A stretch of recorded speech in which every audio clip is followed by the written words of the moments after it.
Alright, Craft Master, dito na tayo sa actual fight, ano?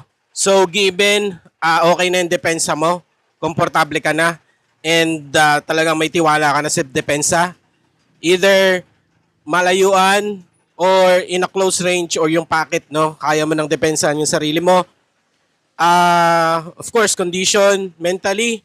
So, condition na yan, and na-execute mo na yung job, no? Yung paggamit ng job, and komportable ka na pakawalan yung mga job mo. And sa pensa, okay na rin yung combination mo, your body movement, and yung muscle memory. So, yun naman yung advantage ng marami ng experience, yung muscle memory. So, maaga pa lang, sanayin mo na yung sarili mo. So, muscle memory will help you out, no? Talaga makakatulong yan. Now, movement, yung tamang direction kung saan ka papunta, no? Depende kung kanan or kaliwa yung kalaban mo. So, first round, ang technique dyan, or ang mangyayari dyan, it's either siya yung susugod or ikaw ang susugod. Now, mostly, ang nangyayari dyan sa gitna is nag-aalangan parehas sumugod. Okay? So, kung gano'n na mangyayari, kung yung kalaban mo is hindi rin sumusugod, no? Hindi rin sumusugod, at ikaw is inaabangan mo lang din siya, it's up to you now. It's much better na ikaw na yung gagawa ng galaw, Ikaw na yung mag-i-initiate, ikaw na yung magsisimula. So pagdating sa gitna, make sure lang na lagi siyang aatras, no? So given na nga, hindi niyo alam parehas, no? So magsisimula ka diyan, ikaw na ang unang aatake, pero hindi mo dapat ipakita lahat ng mga suntok mo. Okay? So susubukan mo muna 'yan sa paggamit ng jab. Okay? Make sure na ko-connect 'yan, and papatamaan mo 'yan sa iba't ibang bahagi, ng katawan. Sa tiyan, dibdib, panga, sa mukha, sa noo. Yan, tetestingan mo siya. Now, pag ganun nangyayari, hindi pa rin siya ganun nagre-response, na counter lang. So, kailangan mo lang dyan is lumayo ka muna, no? Pagtatapon siya ng counter or suntok, layo ka muna, no? Huwag ka munang mag-initiate ng depensang salag or catch and shoot, no? Yung sinasabing catch and shoot. So, pag umatake siya, pag gumanti ng suntok, atras ka muna. Okay? And then, sigurado pag yan tinatamaan mo yan ng jab or pa isa-isang kanan, 1-2 lang, sigurado aabante yan. So, first, second, hanggang third, pwede ka pang maglaro, no? So, testingan mo siya kung madadaan mo sa counter. No? Susugod na yan, no? Susugod na yan sa ginagawa mong pag-opensa or paggamit ng jab, isang suntok na kanan, count yan.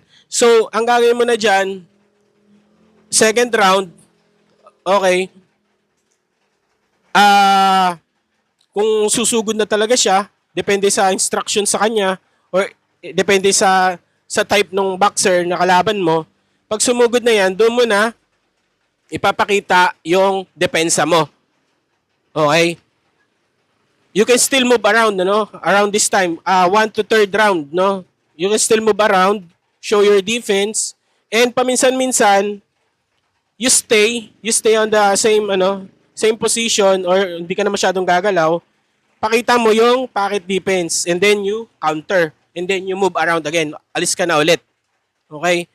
So, at the 3rd round, kung ganun pa rin yung ginagawa niya, mostly talagang susugod na yan, the same thing, same drill. You jab, and then pag sumugod, atras, depensa, counter, layo. You play around at the 3rd round. Now, dito na yung crucial, no? Pagdating na ng 4, hindi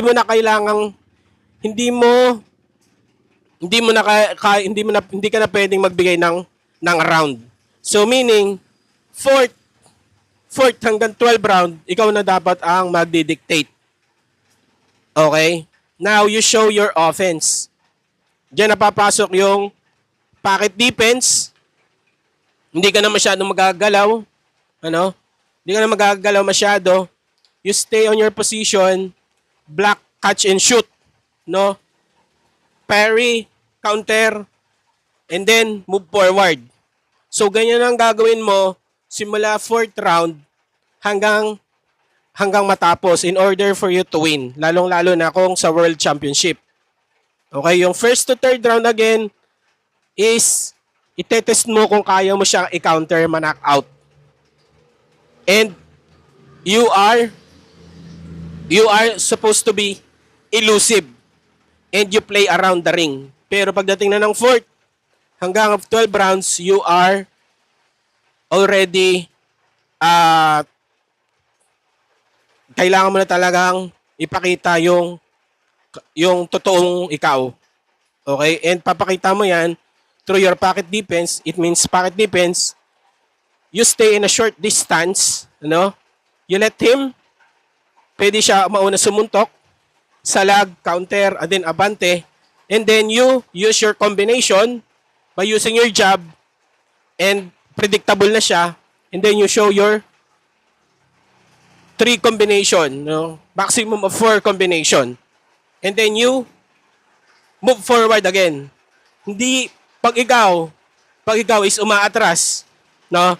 Lalong dyan sa mga kalahatian na ng round. And kagaya nga ng mga Pinoy boxer natin na dumadayo, challenger, and nabibigyan ng pagkakataon na lumaban sa isang world championship or maging world champion, pag ikaw atrasado ka, malabo kang manalo. Sinasabi ko sa iyo yan. Pero hindi naman meaning na papahirapan mo yung sarili mo sa pag-atake. Again, you have your defense, right? You have shoulder roll or no matter what your defense is, as long as you're comfortable ka na dyan and hindi ka natatamaan, nakikita mo yung suntok, you catch, salag, and you counter, throw your combination, and move forward, hindi backwards. Okay. Yan lang talaga natatanging paraan ng mga Pilipino, no, para manalo, lalong-lalo na pag nadayo at again sa World Championship. Pagdating ng 4th round, you tried your best from 1st to 2nd and 3rd para ma-counter lang yung kalaban. Okay, para ma-counter, mahuli mo siya, maka-knockdown ka or ma-knockout mo siya. Pero pag hindi siya nagwo-work, you have no other choice but to move forward. Tighten your defense. Kailangan matigas yung depensa mo. Yung mata mo, malinaw. Yung pakiramdam mo. And you are mentally focused, no? Nakikita mo na yung suntok ng kalaban. Now, yung gagawin mo, you have to move forward. You have to catch and shoot, move forward. Don't ever go backwards. If you want to, kung kinakailangan na, umatras ka, half step lang, kailangan mong tumigil, salag ulit, and then move forward. Okay? And show your defense, show your combination.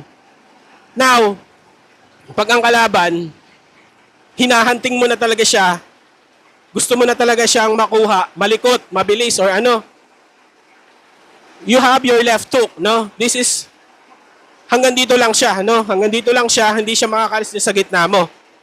So, gagamitan mo yan ng left hook pag dito siya pupunta, left hook sa katawan, left hook sa kanan. Pag dito naman siya pumupunta sa kanan mo, kailangan haharangan mo siya. Kailangan kukulungin mo siya. No? Hindi pwedeng makakatakas yan. So, kailangan ipakita mo yung lakas ng kaliwa. Left hook mo, no? Left hook, and of course, yung kanan. And you show your combination, and then, balik ka sa depensa, and then aabangan mo kung gaganti siya, and then you stay. Kailangan mo, sa position mo, huwag kang aalis. And then, you show your defense, move forward. Pag nagawa mo yan, 4th hanggang 12 rounds, panalo ka, sigurado yan. Walang magkaroon man ng dayan, pero makikita ng mga tao na pinakita mo yung talagang meaning ng boxing. Ano? And of course, Yan na nga, no? Kailangan mo talagang yung depensa. Yan talaga yung magliligtas sa'yo. Dahil kung mahina ang depensa mo, hindi mo magagawa yan. Hindi mo magagawa yung sinasabi ko at hindi ka magiging world champion. So yun lang muna, Craft Master. At sa susunod ulit, maraming salamat.